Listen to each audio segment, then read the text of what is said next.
যদি এই বিষয়টো চাওঁ সঁচাকৈ বহুত এটা বেছি দুখ লগা বিষয় তো 2013 চনৰ শিক্ষাগুৰুসকলৰ OPS হ'ব লাগে তো তেওঁলোকে OPS বিচাৰিছে কি কাৰণে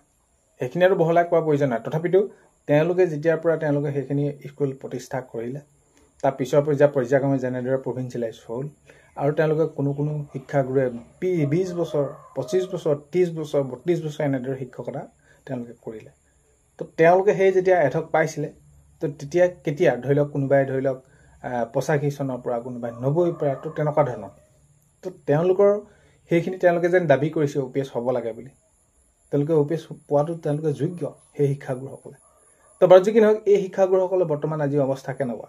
এই শিক্ষাগুৰুসকলৰ যেনেদৰে আজি তেওঁলোকৰ পানীৰ সানচৰ অৱস্থাত আছে এতিয়া যদি বৰ্তমান চাওঁ সেই কিছুমান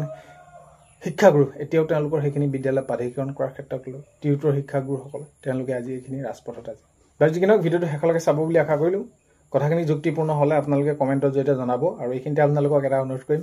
চেনেলটোলৈ যদি নতুনকৈ আহিছে চেনেলটো ছাবস্ক্ৰাইব কৰাৰ লগতে কাষত বেল আইকনটো প্ৰেছ কৰি অল কৰি দিব যাতে নতুন এটা ভিডিঅ' দিয়াৰ লগে লগে আপোনালোকে আগতীয়াকৈ চাবলৈ পায় যদি ভিডিঅ'টো চাই ভাল পায় লাইক এটা কৰিবলৈ নাপাহৰিব আৰু ভিডিঅ'টো বহুত বেছি শ্বেয়াৰ কৰি দিব বুলি আশা কৰিলোঁ এটা 2013 চনৰ যিসকল শিক্ষাগুৰু আছিলে পদ প্ৰভিন্সিয়েলাইজেশ্যন কৰিলে এতিয়া কিছু শিক্ষাগুৰুৱে কিছু লোকে শিক্ষাগুৰুসকলে সেইসকলে NPS পায় তেওঁলোকে অৱসৰ গ্ৰহণ কৰিলে এতিয়া NPSৰ যদি আমি চাওঁ পেঞ্চন হিচাপে তেওঁলোকে কিমান পায় আৰু OPSৰ হিচাপে কিমান পায় আৰু তেওঁলোকে পালে কোনোবাই এবছৰ 2 বছৰ 3 বছৰ তেওঁলোকে এই যে 25-30 বছৰ দিন তেওঁলোকে শিক্ষকতা কৰি মানৱ সম্পদ গঢ়িলে তেওঁলোকৰ সেইখিনি নেকি তেওঁলোকে পাবলগীয়া প্ৰাপ্য এইখিনি নেকি তো NPS কিছু ক্ষেত্ৰত সেইখিনি এতিয়া প্ৰযোজ্য কৰিছে আৰু এইখিনি ক্ষেত্ৰত গমেই পাইছে NPS টো OPS কৰিব লাগে এইখিনি লাগি আছে কথাটো হ'ল কি তেওঁলোকে শিক্ষা এই যি তেওঁলোকে দান কৰিলে বা শিক্ষাগুৰুসকলে সেইখিনি তেওঁলোকে যি মানৱ সম্পদ গঢ়ি তুলিলে তেওঁলোকে নিজৰ মূল্যৱান সময়খিনি ৰাইজৰ বাবে সমাজৰ বাবে তেওঁলোকে দিলে কিন্তু কথাটো হ'ল কি এতিয়া ধৰি লওক কোনোবা এবছৰ 2 বছৰ পাই পিনি তেওঁলোকে অৱসৰ গ্ৰহণ কৰিলে তেওঁলোকে NPSত অন্তৰ্ভুক্ত হ'ল তো তেওঁলোকে পালে কি তে ইমান দিন তেওঁলোকে খাটি তেওঁলোকৰ এইখিনি অৱস্থা হ'লগে শেষত ধৰি লওক প্ৰথম পৰ্যায়ৰ পৰাই যদি তেওঁলোকে 20-25 বছৰ পৰাই যদি তেওঁলোকে NPS ধৰি লওক তেনেদৰে পালেহেঁতেন তেতিয়াতো অলপমান হ'লেও তেওঁলোকৰ এইখিনি বৰ্তমান সময়ত এই যি বৃদ্ধ বয়সত তেওঁলোকৰ কিবা এটা নিজৰ ঔষধ ক্ৰয় কৰিব হ'লেও তেওঁলোকৰ সামৰ্থ্য হ'ল হয় কিন্তু এই যে 2013 চনত কৰিলে কোনোবাই এমাহ পালে 2 মাহ পালে 3 মাহ পালে এবছৰ পালে 1.5 বছৰ পালে এমাহ 2 মাহ পোৱা হ'লেতো একেবাৰে তেওঁলোকৰ অৰ্থহীন হৈ পৰিলে তেওঁলোকৰ একেবাৰে অভাৱ একেবাৰে অনাটন এতিয়া দেখা দিছে ভৱিষ্যত অন্ধকাৰ যিটো পৰিস্থিতি আছে পানীত হাঁহ নচৰা কিটো অৱস্থাত তেওঁলোকে জীৱন নিৰ্বাহ কৰি আছে সেইখিনি আপোনালোকে কোৱা আপোনালোকক প্ৰয়োজন নাই এইখিনি মাননীয় মুখ্যমন্ত্ৰী মহোদয় উপলব্ধি কৰা উচিত যে হয় এতিয়া যোৱা 5 ছেপ্টেম্বৰ দিনাখনি শিক্ষক দিৱসৰ দিনাখনি আমি বাতৰি চাবলৈ পাইছোঁ যে এজন শিক্ষাগুৰু তেওঁক দেখুৱাইছে হয়তো বহুত এনে শিক্ষাগুৰু আছে তেওঁলোকে কি হ'ল যিটো পৰিস্থিতিত আছে তো দেখিলে বহুত এটা দুখ লগা বিষয় তো স্কুলবিলাক কিয় প্ৰভিন্সিয়েলাইজ কৰা নহ'ল সেইটো বহুত বেছি তেনেকুৱা প্ৰশ্নবোধক এটা আহি পৰে কিয় নকৰিলে সেইখিনি আৰু বহলাই থাকি লাভ নাই কথাটো হ'ল কি এই যে এতিয়া তেওঁলোকে শিক্ষাগুৰুসকলে বিচাৰি আছে OPS হ'ব লাগে বুলি কিয় হ'ব লাগে তেওঁলোকেতো এধকৰ পৰা যদি ধৰে তেওঁলোকে বা যি নহওক যেনেদৰে নহওক তেওঁলোকেতো সেই যে কোনোবা 85 কোনোবা 90 কোনোবা 92ত ভৰ্তি হৈছে কোনোবা তেনেকুৱা ধৰণৰ তো তেতিয়াৰ পৰা তেওঁলোকে যদি তেওঁলোকৰ সেই সমস্যাবিলাক দূৰ হৈ গ'ল আজি তাৰিখততো তেওঁলোকৰ সেইখিনি আজি নিবিচাৰে এইখিনি তো কথাটো হ'ল সেইটো আৰু এতিয়া বৰ্তমান সময়ত বিদ্যালয় প্ৰাধিকৰণ কৰাৰ ক্ষেত্ৰকো লৈ তেনেদৰে সেইখিনি কৈ আছে বা কিমান দিনৰ পিছত কৰে টিউটৰসকলৰ কথা টিউটৰসকলৰ একেই সমপৰ্যায়ৰ তেওঁলোকে শিক্ষাগত অৰ্হতা থকা তেওঁলোকে শিক্ষাগুৰু বেলেগসকলে যদি দৰমহা বহুত তেনেদৰে ক্ষেত্ৰত আমি চাওঁ আকাশ পাতালৰ পাৰ্থক্য টিউটৰ শিক্ষাগুৰুসকলে কিমানখিনি পায়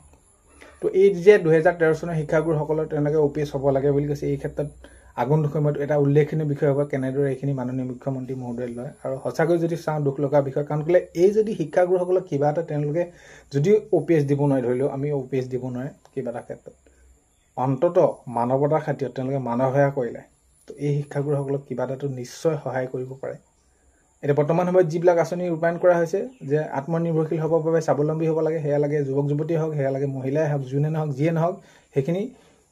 আদৰণীয় হিচাপে সকলোৱে গ্ৰহণ কৰিছে যে হয় নিজে স্বাৱলম্বী হ'ব কিবা এটা কৰিব যে এই শিক্ষাগুৰুসকলে যে এটা সময়ত তেওঁলোকে নিজৰ মূল্যৱান সময়খিনি ৰাইজৰ বাবে সমাজৰ বাবে দি মানৱ সম্পদ গঢ়িলে তেওঁলোকৰ আজি অৱস্থাটো কি আৰু তাৰ মাননীয় মুখ্যমন্ত্ৰী মহোদয়ে নিজে এইখিনি কৈছে যে এতিয়া বৃদ্ধ বয়সত এতিয়া ধৰি লওক পেঞ্চনৰ ক্ষেত্ৰত তেওঁলোকে দৰ্জা ঘূৰি ফুৰিব লাগে আৰু তেওঁলোকৰ সেইখিনি প্ৰাপ্য অধিকাৰ যদি এনে ক্ষেত্ৰত কোনোবাই তেনেদৰে অফিচত তেওঁলোকে সেইখিনি হেমাহি কৰে তেতিয়া কিন্তু কঠোৰ ব্যৱস্থা গ্ৰহণ কৰাব তো সিমান এটা পৰ্যায়লৈকে কৈছে। তো এনেদৰে এই শিক্ষাগুৰুসকলে ক'ত ভুল কৰিলে বা এই শিক্ষাগুৰুসকলৰ তেওঁলোকে ক'ত কি তেওঁলোকে নিজৰ জীৱনটো তেওঁলোকৰ সেইখিনি ভুল নেকি যে এখন সমাজ গঢ়ি এখন স্কুল গঢ়ি তো তেওঁলোকে যে এইবিলাক কাম কৰিলে মানৱ সম্পদ গঢ়ি দিলে তো আজি তেওঁলোকে সেইখিনি শিক্ষাদান কৰা শিক্ষা যিসকলক দিলে তেওঁলোকে একো যেন এতিয়া সুনাগৰিক সেইখিনি ভুল নেকি তেওঁ তো এই বিষয়টো চোৱা উচিত কাৰণ কেলে যিবিলাক যেনেদৰে কামবিলাক কৰিছে আমিও সেইখিনি সকলোৱে ভাল পাইছোঁ কথাটো হ'ল কি এইখিনি অৱগত কৰিছে জনাইছে যে এই শিক্ষাগুৰুসকলৰ কিবা এটা চিন্তা কৰিব লাগে যদি আগন্তুক সময়ত এনেদৰে নাভাবে তেনেদৰে কিমান এটা পৰিস্থিতিৰ মাজে তেওঁলোকে জীয়াই আছে কেনেদৰে আছে সেইখিনি এটা চালে বহুত এটা দুখ লগা বিষয় কাৰণ কেলে যদি কিবা ক্ষেত্ৰত তেনেদৰে হয় চৰকাৰী গাইডলাইন মতে কোনো ধৰণৰ ধৰি লওক অৱসৰ গ্ৰহণ কৰাৰ দিনত অৱসৰ গ্ৰহণ কৰিলে তেওঁলোকে যি যেনেদৰে গাইডলাইন আছে তেনেকৈ হ'ল কিন্তু এই যে মানৱতাৰ খাতিৰত বুলি এটা কথা থাকে তো এইখিনি ক্ষেত্ৰত যদি এই শিক্ষাগুৰুসকলক নিশ্চয় কিবা এটা দিয়ে বা এইখিনি তেওঁলোকে যিটো দাবী কৰি আছে নিশ্চয় বহুত এটা বেছি ভাল হ'ব বুলি ভাবোঁ তো মাননীয় মুখ্যমন্ত্ৰী মহোদয়ে এই বিষয়টো গভীৰভাৱে সূক্ষ্ম দৃষ্টিৰে যদি চায় যে হয় যে এই শিক্ষাগুৰুসকলক যদি এইখিনি কাম কৰি দিয়া হয় তেনেহ'লে বহুত বেছি এটা পুণ্য কাম কৰা হ'ব এতিয়া যিসমূহ কাম কৰি আছে সেইসমূহৰ ভিতৰত আৰু এটা উল্লেখনীয় হিচাপে দাঙি ধৰা হ'ব বা এই বিষয়টো তেওঁলোকে সেইখিনি এটা উল্লেখনীয় বিষয় হ'ব যদি এই শিক্ষাগুৰুসকলক ভালদৰে চ' সেইখিনিয়ে কথা আগন্তুক সময়ত কেনেকুৱা ধৰণে কি খবৰ আহে নিশ্চয় গম পোৱা যাব কেনেকুৱা সেইখিনি কৈয়ে আছে আৰু টিউটৰসকলেতো লাগি আছে নিজৰ ক্ষেত্ৰত প্ৰবীণ জিলা জইন কৰাৰ ক্ষেত্ৰতো লাগি আছে কাৰণ কেলৈ এতিয়া যি প্ৰাধিকৰণ প্ৰক্ৰিয়া কৰাৰ ক্ষেত্ৰত অক্টোবৰত সেইখিনি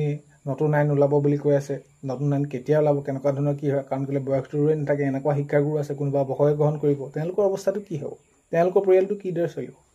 তো এইখিনি ক্ষেত্ৰত আগন্তুক সময়ত গম পোৱা যাব কেনেকুৱা ধৰণৰ কি হয় কথাটো হ'ল কি এই যি 2013 চনৰ শিক্ষাগুৰুসকলৰ হৈ যদি নিশ্চয় এটা